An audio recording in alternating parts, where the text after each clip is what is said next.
Dozen more people than I was expecting, so this is great. It's only my third presentation I've ever done about this kind of stuff, so still a newbie. But yeah, it's also nice to be in London again. I'm from Canada, not American, despite the shirt. Yeah, happy to be in London. It's been about 10 years since then, since I've last been. Anyway, just to get started, my name's Andrew Spearin. I'm a creative director with New World Interactive, and New World was founded originally in 2010 by my longtime creative partner and business partner, Jeremy Blum.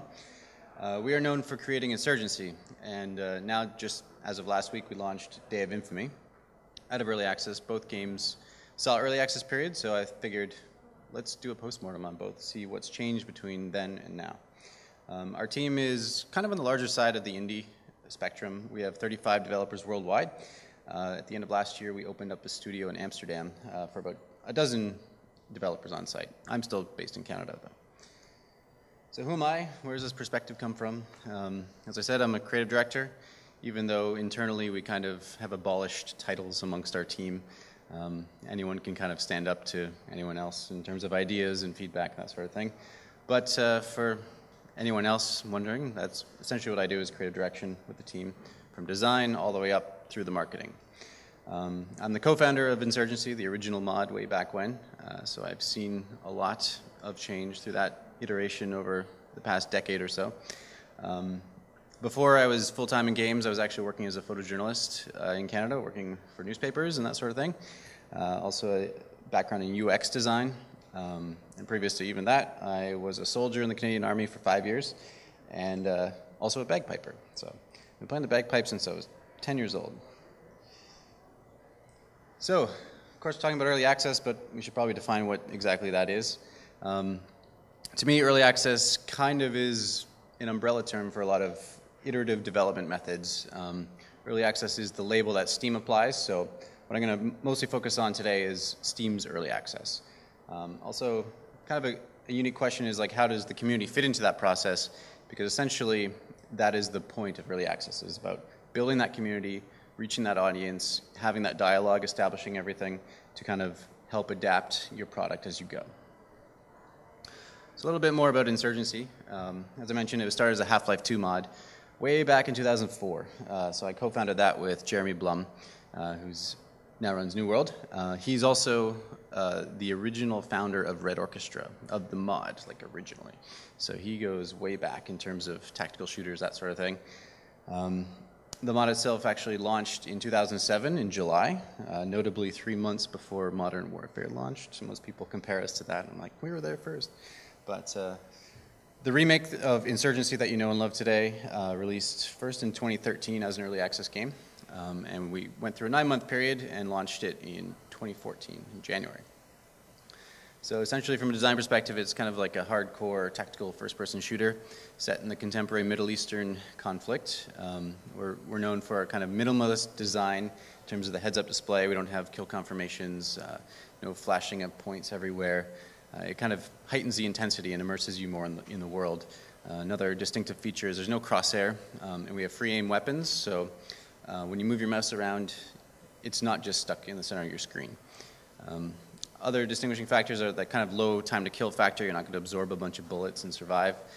And our objectives usually require a lot of teamwork to capture and therefore respawn your team, so you don't get any free lives. So a little bit about the business side of Insurgency. This is probably what most people came for. These are our traced over sales graphs. The first one at the top there is our early access period. So as I mentioned, 9 months from April 2013 to January 2014.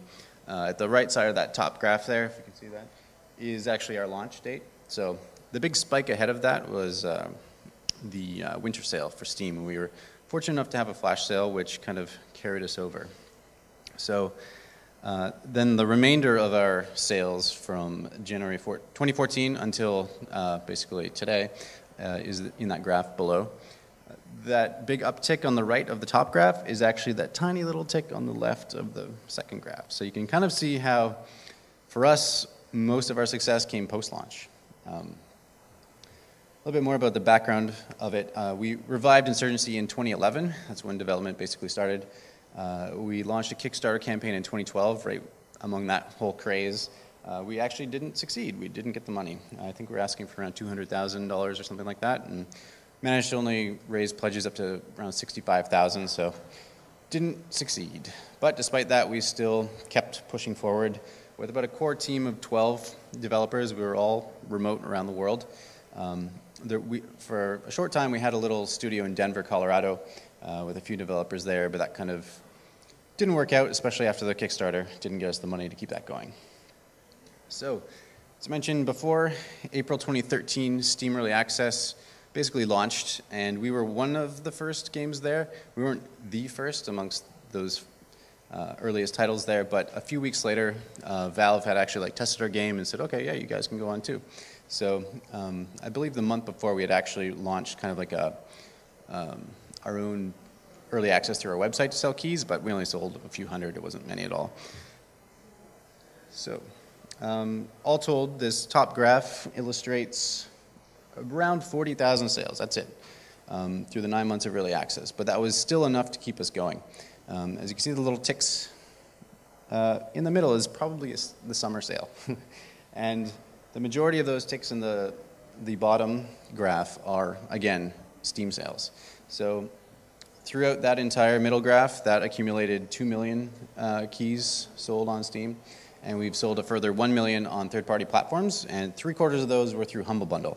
We had a very successful Humble Bundle at the end of 2015, I believe, in November, and we managed to get 750,000 people get the game in those hands. So, all told, our gross revenue, I can't tell you the exact number, but it is in the 8 figures. So, we were able to, build ourselves as an indie studio, grow up to 35 people, open that Amsterdam studio, have some great success so far, and we recently announced, and actually, now I forgot to add it in this presentation, but we've announced Insurgency Sandstorm, which is a full sequel to Insurgency. It's being published by Focus Home Interactive, and hopefully out next year. It's going to be coming to consoles and PC once again.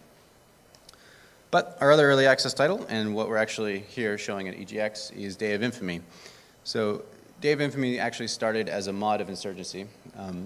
Having our modding background, it was very important to us that we built Insurgency as a mod platform. But it's kind of complex, so we wanted to prove that system, and we really loved Day of Defeat.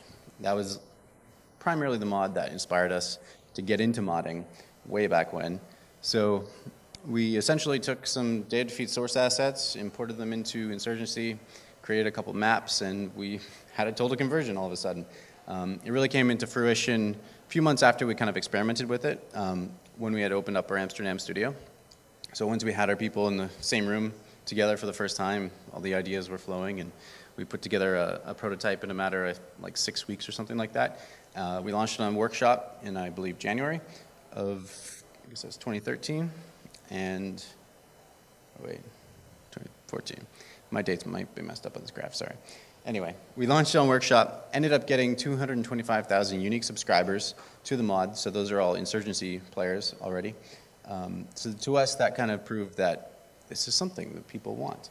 And then, a few weeks later, we started seeing a couple other Kickstarter campaigns of World War II shooters trying to revive, the genre and the theme.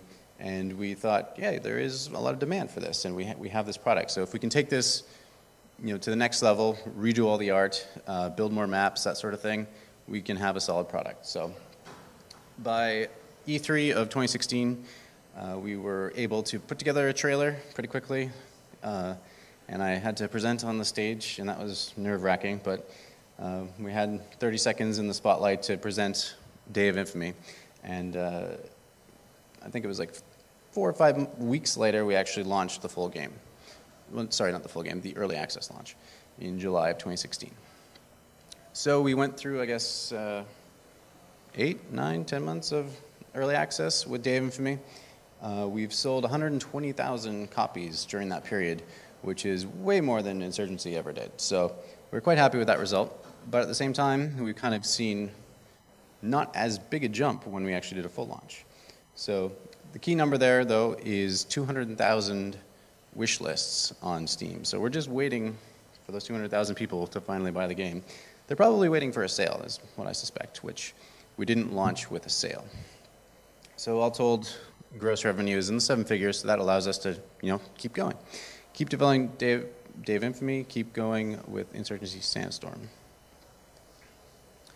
So as I mentioned, DOI is here, so you should go check it out. It's at GG11. So early access overall. This is probably the best graph I've been able to find that illustrates, released early access games versus unreleased games, how it's really growing in the industry. Obviously, we were one of the first, so I believe in the Q2, 2013. We were one of those unreleased games and then launched in Q1 2014. So that was Insurgency, and now I guess DOI is not on this graph. So taking a little bit of a look, comparison between 2013 and 2017. In 2013, it was new. So that was the advantage Insurgency had. A lot of press were kind of intrigued by the concept. We were able to get more coverage as a result. We kind of had that sort of, mod turning into indie developer story that was attention grabbing from the press. So we were lucky with that. Overall, there were 10 games per month launching in early access during that year. I think customers were a little hesitant to kind of get games, especially from new indie companies like us. So that probably is the result of our low sales up front, because we're kind of unproven. Especially for us, we kind of looked at it as a funding method. It basically saved our company.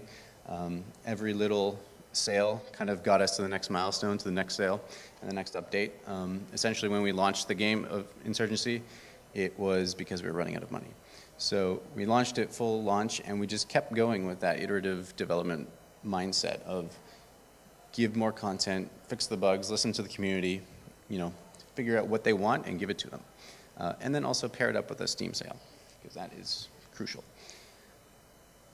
And yeah, so essentially early access gives you this sort of license to change anything at any time. When the game is fully launched, people are far more resistant to changing things because they see it for what it is and they get to know it and love it. So early access this year, a lot has happened in the last 4 or 5 years or so, especially on Steam, because we're focused on Steam as the best PC platform you can possibly be on. And they have introduced the discoverability update a couple years ago. I've spoken about this a couple times on 2 podcasts with Total Biscuit. So you should go and check those out if you're more interested in kind of how discoverability has affected indie developers.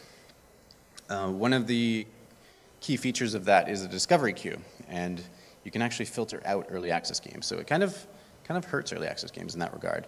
I still think customers are hesitant to buying them, especially from new companies, but they will buy them from proven developers. So if you look at the smash hits in early access, which there have been quite a few, like DayZ or Rust or Ark or now PlayerUnknown's Battlegrounds, they all have a track record. Like DayZ was an Arma mod.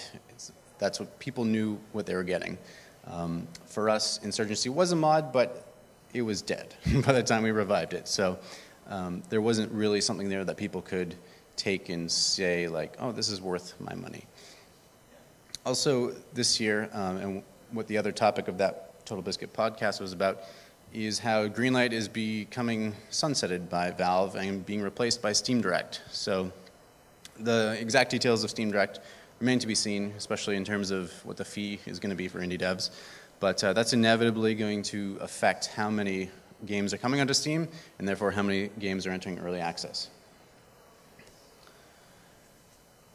So from the perspective of getting coverage, so from press and from influencers, there's also been a lot of change in the last few years that I've observed. Essentially, Twitch and YouTube influencers back in 2013 were kind of emerging as a credible alternative source to the criticism and coverage that the traditional games media has given. Obviously, today they are essential. They are established in some good and bad ways, in my opinion.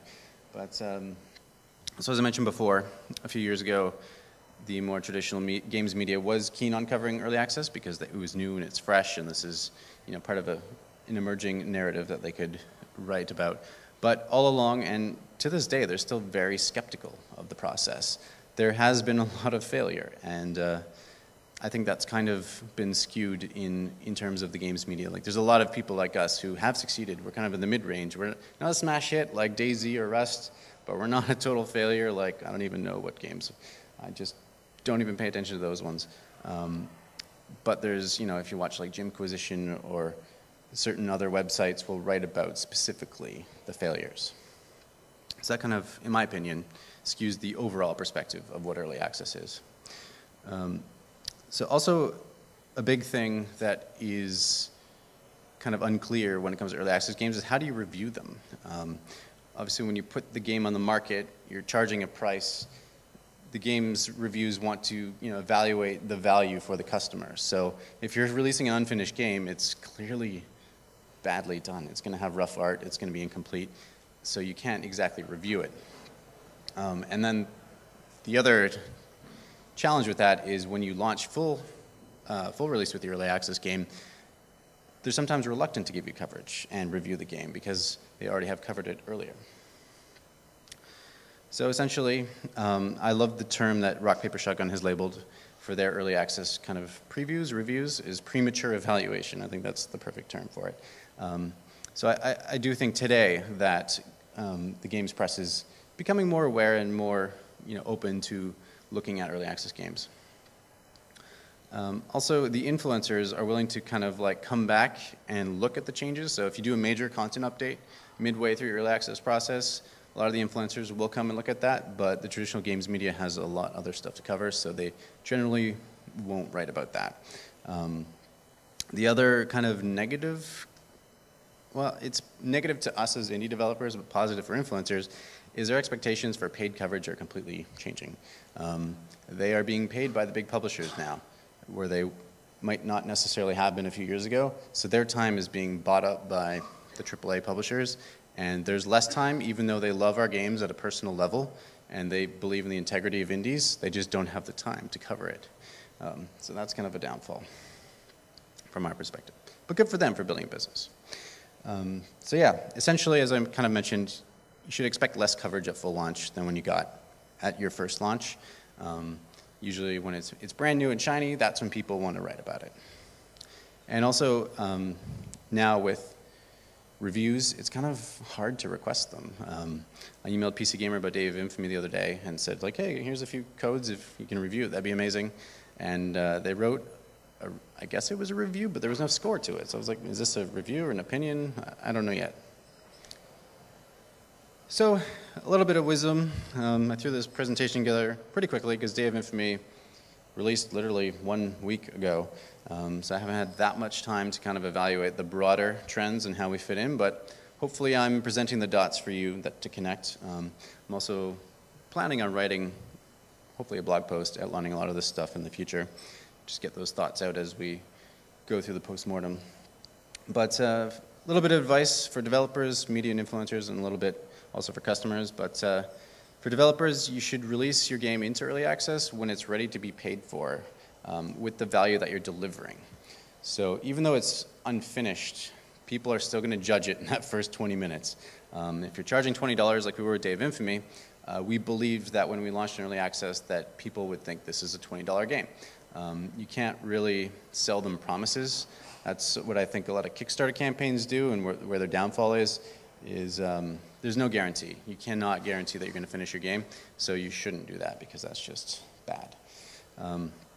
Once you are in early access, you must feed the beast. That is your community. So they will be very active, giving you feedback, inciting discussions, giving you ideas, and you have to be involved with that. They have to see that you are present among the community.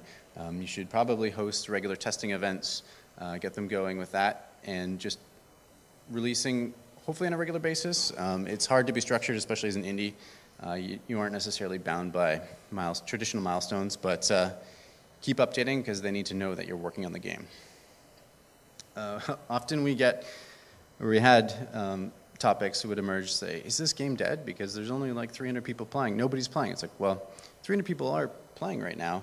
That means a few thousand over the course of the day.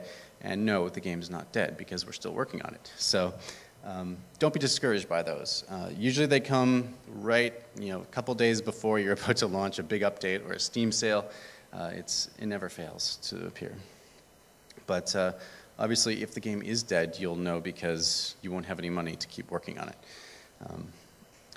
And essentially, I think what has been the biggest success for us is maintain that iterative development process and mindset that we've established in early access after launch.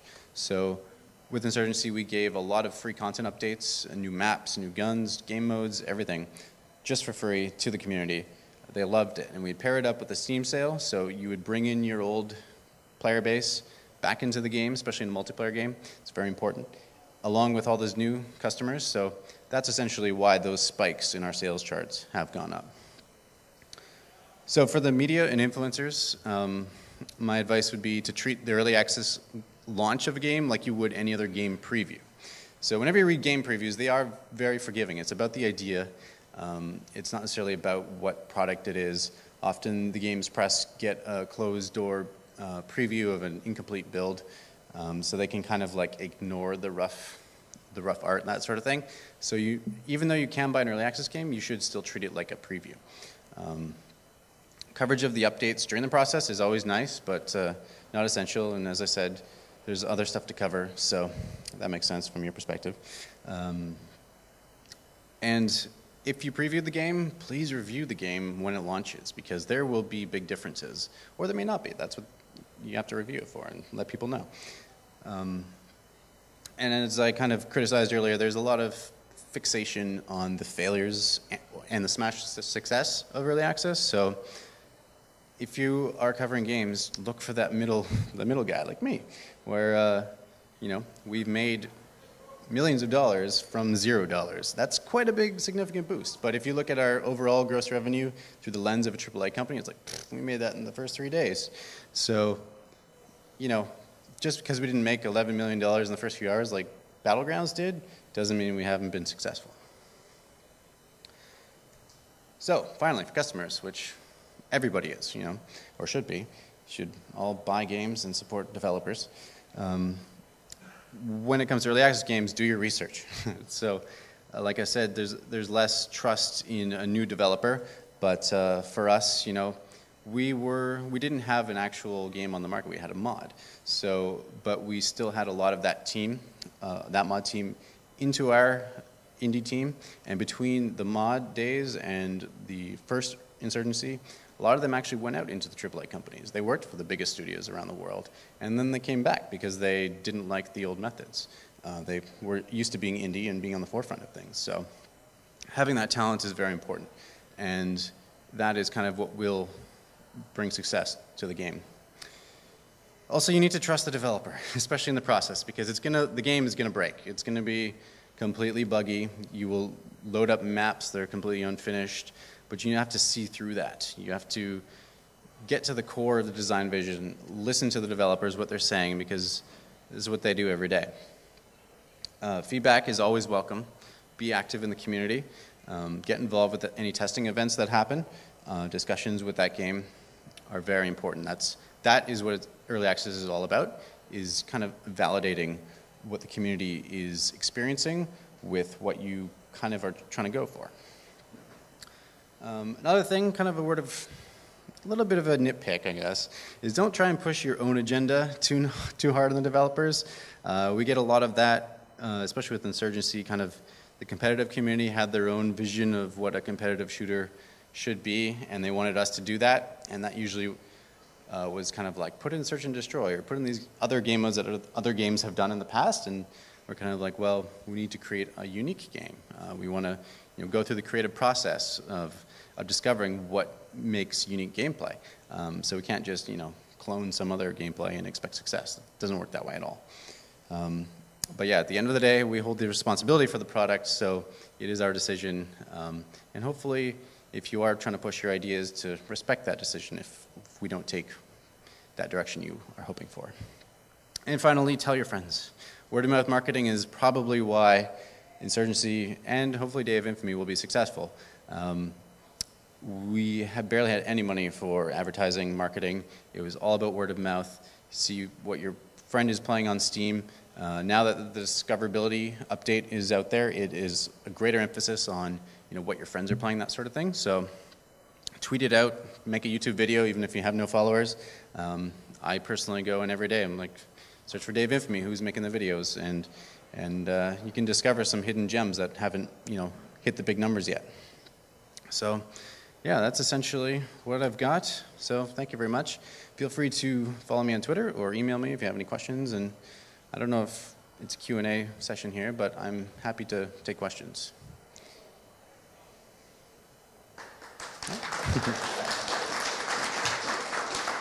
Thank you.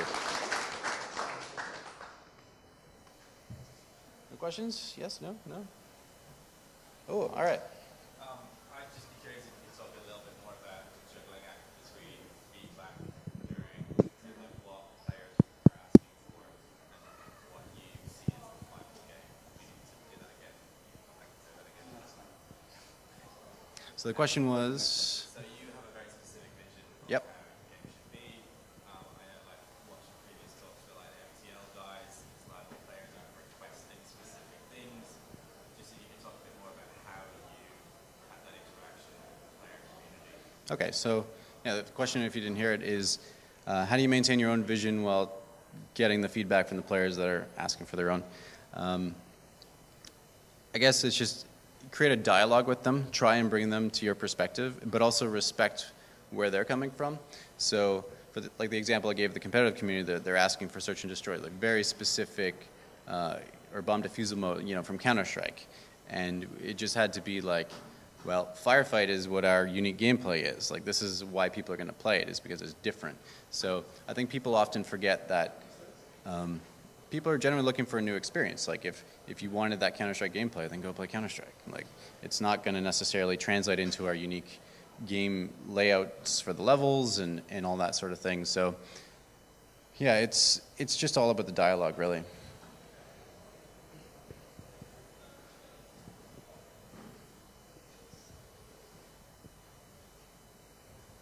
Sorry, can we get your email up again?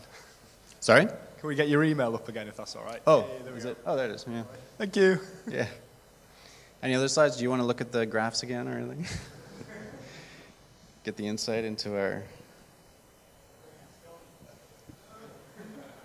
Oh, sorry, you need my email. Terribly sorry. Hi. I've got a few business cards if you want to, so come up to me afterwards. Cool. Yeah, Hi, thanks a lot. sorry. So, oh, yeah. Yeah, one more question. For sure. So we currently have a game on early access, it's Super Arcade Football. Mm-hmm. In terms of advice, do you think the price of the game should be higher once it's out, or should be higher when it's in early access? That's a good And question. then, Yeah, should you change the price at launch? Should it be higher? or lower, yeah. Yeah, or lower. With Insurgency, actually, we started at $20 because that was our goal. That was the value we wanted to deliver by the end of the day. But after 9 months of early access, we decided this is actually a $15 game. So we dropped the price by $5. And as a result, probably got a lot more sales. But also, I think what's crucial, and we kind of missed on with Dave Infamy, is you should maybe launch with a discount. Or even if it's just like 10% at the minimum, or 25%, it would be my advice for that. But really, as I kind of said before, you got to price your game for the value that you're giving into it in early access. So having a lower price point is actually better. You might want to, price it just like $5 extra than you think, but it's going to affect sales drastically. If you look at a lot of what Valve has said about pricing, 75% discount will return you in a 4 times return in terms of how much money you're making. You're selling way more volume and making up for it. So yeah, and I can't emphasize enough about Steam sales. They're really important. They have kind of changed over the last few years with discoverability. Now it's much more driven by the data. So if you've sold a lot, like strongly leading up to the sale, then you'll get that featured slot. But in the past, and I think we actually benefit from it with having a relationship with Valve, is they would put you in that featured slot manually. So things are changing, and just keep up with the times. And also, a word of advice, like a lot of people resist when Steam changes things. The knee-jerk reaction is like, oh no, this is bad. I want it to be the old thing. But you know, they made Steam, they're Valve, they made Half-Life, they're working on VR, they're on the cutting edge. Like sometimes we can't see them what they're going for until we really take a step back and go with it. So yeah, just go with the flow kind of thing. Thank you. Cool. No more questions? All right. So yeah, be sure to stop by the booth and check out Dave Infamy. Thanks.